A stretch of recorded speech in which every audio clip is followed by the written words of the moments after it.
Most people will never build real wealth, and it has nothing to do with their income. It's not about picking the wrong stocks or missing the next big trend. It's about doing everything in the wrong order. And that one mistake quietly costs people tens of thousands of dollars over their lifetime. Today, I'm giving you the exact sequence for investing your money home step by step. Follow this, and you'll build wealth faster than most people around you. Not by being smarter, but by being more deliberate. Skip it, and you'll spend years running hard while barely moving forward. Let's go. Step 1. Emergency fund. Before a single dollar goes toward investing, you need cash reserves sitting safely on the side. 3 to 6 months of living expenses is the traditional target, but if that feels overwhelming, start smaller. Get to $1,000 first, then 1 month of expenses, then 3. Here's what most people miss about emergency funds. They aren't just about covering unexpected costs.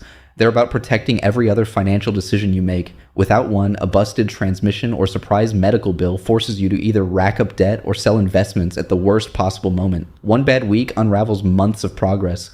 The emergency fund is boring. It earns almost nothing, and it might be the single most important financial move you ever make. Step 2, eliminate high-interest debt. With your cushion in place, your next target is high-interest debt, anything above 8% annually, and credit cards especially. Here's the number that should stop you cold. The average credit card charges over 22% interest. Paying that off is mathematically equivalent to earning a guaranteed 22% annual return on your money.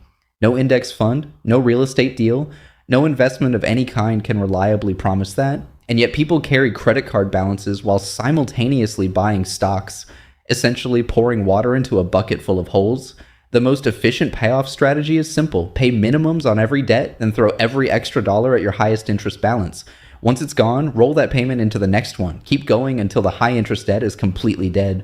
Step 3, capture your full employer match. Now here's the one exception to the kill debt first rule, and it matters.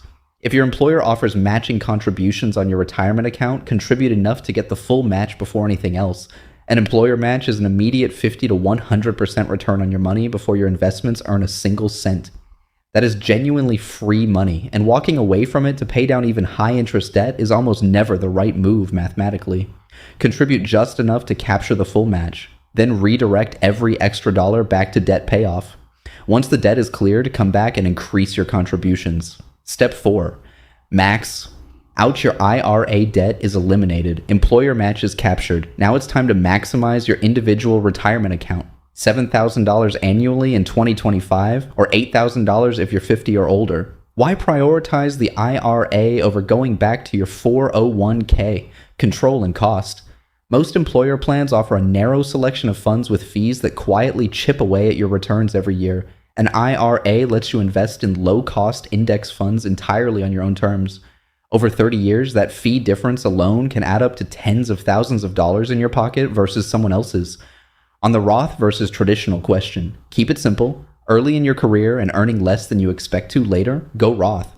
Pay taxes now at a lower rate and never again on that money. In peak earning years with a higher tax bill, traditional often makes more sense to reduce what you owe today. Step 5, the HSA, most powerful account nobody uses correctly.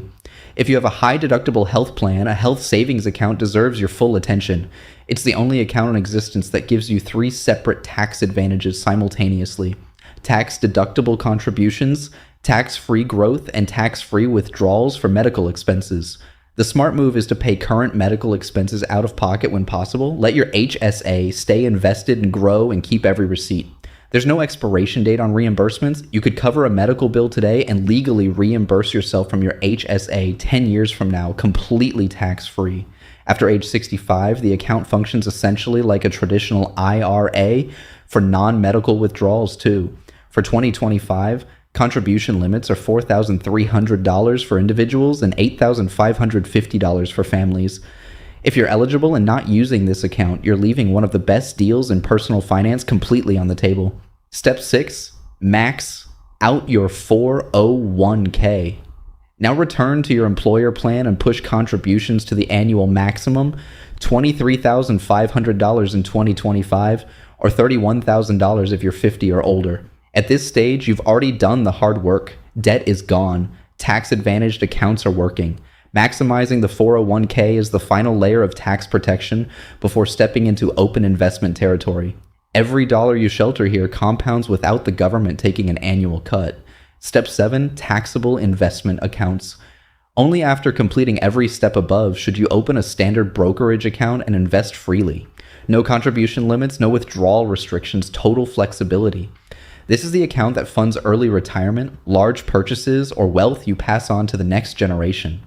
Yes, gains get taxed along the way, which is exactly why this step comes last. The sequence emergency fund, high interest debt, employer match, IRA, HSA, max your 401k, then taxable accounts. That's the whole system. Not complicated, not exciting, but followed consistently, this sequence builds more wealth than stock picking, market timing, or chasing trends ever will. The right order changes everything. Now you have it.